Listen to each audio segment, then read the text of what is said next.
I'm not 100% sure why we haven't seen this until now. This is the ADX from Acura, and it is a subcompact. Let's call it the HRV, like a premium one for them. And it's filling a hole in Acura's lineup that we haven't had filled before. I think it's pretty smart. We're getting a first drive of it today. There is going to be quite a bit to talk about with this car for a lot of reasons, so let's buckle up. Like I said, this is a brand new model and it is meant to fill the subcompact category, but it's only 2 inches shorter than the RDX. So it's not that much smaller, but technically, sure. Secondly, it's only coming as a gas-powered vehicle. And in today's yo-yo market of EV, hybrid expansion and contraction, that's an interesting move to me. For those of you looking for a premium vehicle, something that's small and gas-powered, the ADX gets a 1.5-liter turbocharged 4-cylinder engine under the hood. The engine is good for 190 horsepower and gets 179 pound-feet of torque, which comes in full at 1,700 RPM. That's a nice low number. As far as how I'm feeling driving this thing right now, I don't feel like I'm lacking for power. I mean, it feels very peppy, it feels very energetic. I'm not getting a ton of turbo lag. There doesn't feel like there's a lot of hesitation that's going on, but I'm going to talk about that in a second. This engine debuted in the Integra for Acura and performs really well on that car. The ADX is a small car. I did drive the heaviest of the lineup and it did not feel underpowered at all to me, so that sub 200 horsepower number feels just right. If you are looking for more power and only a slightly bigger vehicle, that's why RDX, folks. Okay, so remember I said I was going to talk about something in a second, and that is the transmission that it's mated to. This is a CVT, and you know my general feelings about CVTs. I'm not crazy about them. This one in particular is not my favorite. It is exceedingly loud. When I am under heavy acceleration, I am really hearing it a lot. I mean, it's like having a hairdryer on in here at the same time. It's also doing this kind of weird thing. There's something about it that's not like gelling or meshing perfectly seamlessly with the power delivery. And so there are just like tiny little hesitations when I'm really in full throttle. I'm going to try and stay positive about some things. You do have paddle shifters here that you are able to sort of downshift to mimic gears, get you a little bit more torque when you need it around turns, like I'm driving through canyons. Those paddle shifters are metal. So that is the positive thing that I have to say about this transmission. I understand why they did it, but I'm not crazy about it. I'm just not sure it's quite the sophisticated transmission I'd hoped for in this car, but here we are.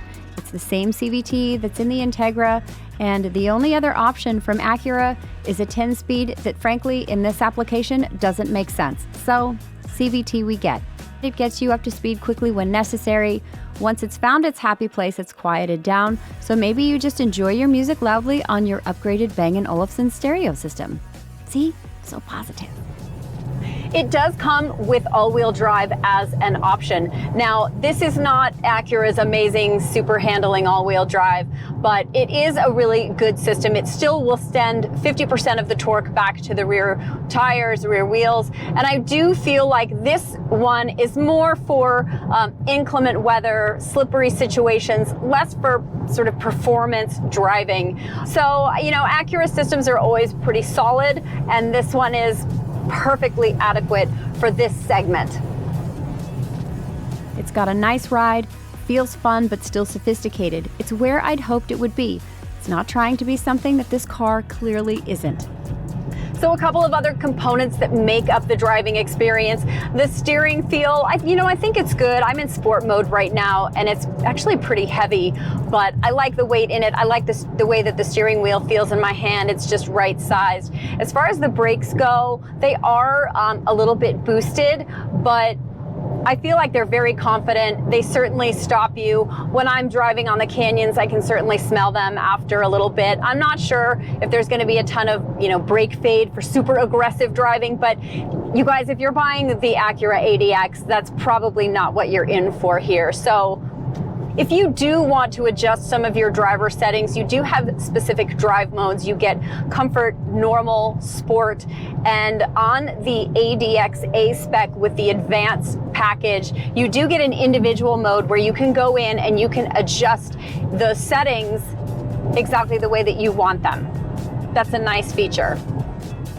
Your dampers are not adaptive, but you can change things like throttle mapping, steering feel, and exhaust sound.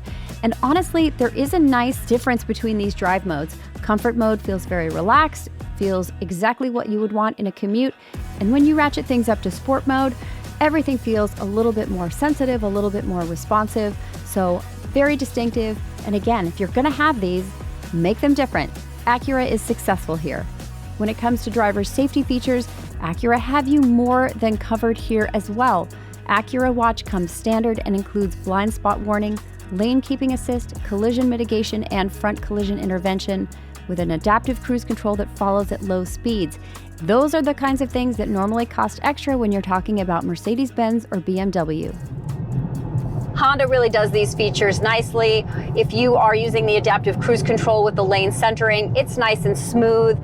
It doesn't sort of ping pong you between the lines. And if you are in a turn, it will do the turn nice and smoothly. But again, you always have to pay attention with these features, no matter how good or how smooth they are, because they are just not technically either hands-free or autonomous quite yet. Fuel economy numbers look to be what I'd expect in this category, and without a massive hit for the all-wheel drive if you should choose it. Something that does overachieve is room. Yes, that's thanks in part to the larger size of this crossover. Cargo space is a generous, almost perfectly laid flat 55.1 cubic feet, and there's good legroom in the second row, even behind a taller driver or front passenger. When it comes to the interior, you're going to get a lot of tech and amenities that are standard across the board, and that includes this 9-inch touchscreen as well as this 10.2-inch digital gauge cluster. Both the graphics on both of these and the processing speed is great. You get wireless charging on all trim levels, same with Apple CarPlay and Android Auto, though Google built-in only comes on the ADX A-Spec with the advanced package. You also get heated front seats across the trim walk, as well as some kind of power operation on the tailgate, either hands-free or with hands involved. When it comes to the rest of the interior, for me, like the powertrain, there are some good and bad things. I love this upholstery here. This is the Orchid from Acura, which is really beautiful, only this time they've added these blue inserts, which I think are just absolutely stunning and spectacular. And I love this huge stitching on the side of the seats that almost looks like the stitching in a baseball. I think it's really cool. The seats are very comfortable. Everything's well positioned. They are trying to use different textures, different materials. The vents are cool with this kind of grate over them. The one thing that I'm not super crazy about is this touchscreen here. It does look a little inexpensive. The buttons are kind of super cheapy plastic, and the screen, I'm not expecting something to be super huge in this size vehicle, but it just kind of looks tacked on here. So there are really nice elements to it. I mean, these seats, I've seen this kind of seat in an Aston Martin. So I think that they've done a really nice job. They're very Acura. But then there are some other things in here that have gone kind of the way of the inexpensive line. Again, they're trying to keep the price down, but also we're gonna try and stay positive. Metal paddle shifters, they're metal. I get it. Yes, this is an entry-level car, but this just feels so Honda to me because these are actually Honda parts. But I believe that there is more good here that outweighs the negative, and I will give Acura a pass. They have to make their price points somehow. And I would love to hear from you guys in the comments. Do you mind it if you're looking for a car with a certain price point, if some things are a little bit less expensive? Also, what are the features that you're willing to give up, that you're willing to sort of sacrifice on for a lower price? Write it out in the comments. Curious. The ADX comes in 3 trim levels. There's the base ADX, the ADX A-Spec, and the aforementioned ADX A-Spec with advanced package. Powertrain is the same except for the individual mode on that CVT, which comes with the highest trim. As you climb the trim ladder, you do get some extra safety features. that upgraded stereo from Bang & Olufsen that's hiding your droning CVT noise, those leather-trimmed seats instead of leatherette, and those front seats come with ventilation. Then you get some super luxe extras like rain-sensing wipers and a panoramic moonroof. I could go on. I guess my point is I don't think you have to spring for the top-of-the-line A-Spec with advanced package to get a lot of really nice features. So, what exactly are you paying for the Acura ADX? Pricing starts on the ADX front-wheel drive at $36,350.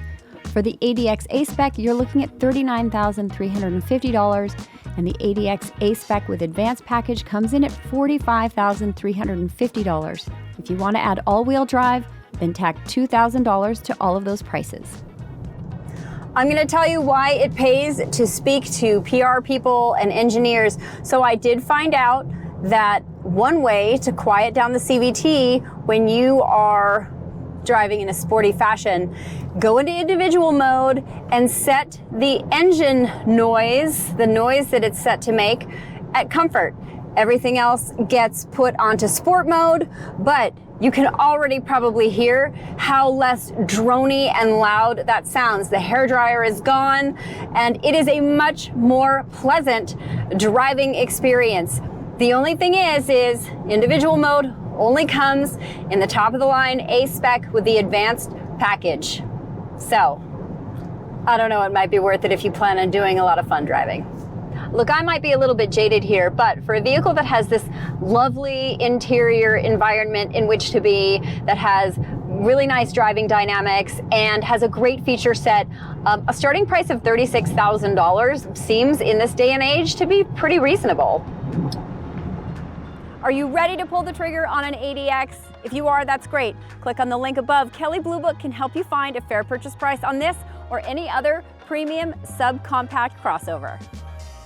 Other cars that might appeal to you in the same category might be the Buick Encore GX, the Lexus UX, the Audi Q3, the BMW X1 or X2, Mercedes-Benz GLA, or the Volvo XC40. Except for the Buick, every single one of those models are more expensive than the ADX. So it's been a long time coming, but at least it's finally here. A smaller premium crossover from Acura that gets a lot of things right.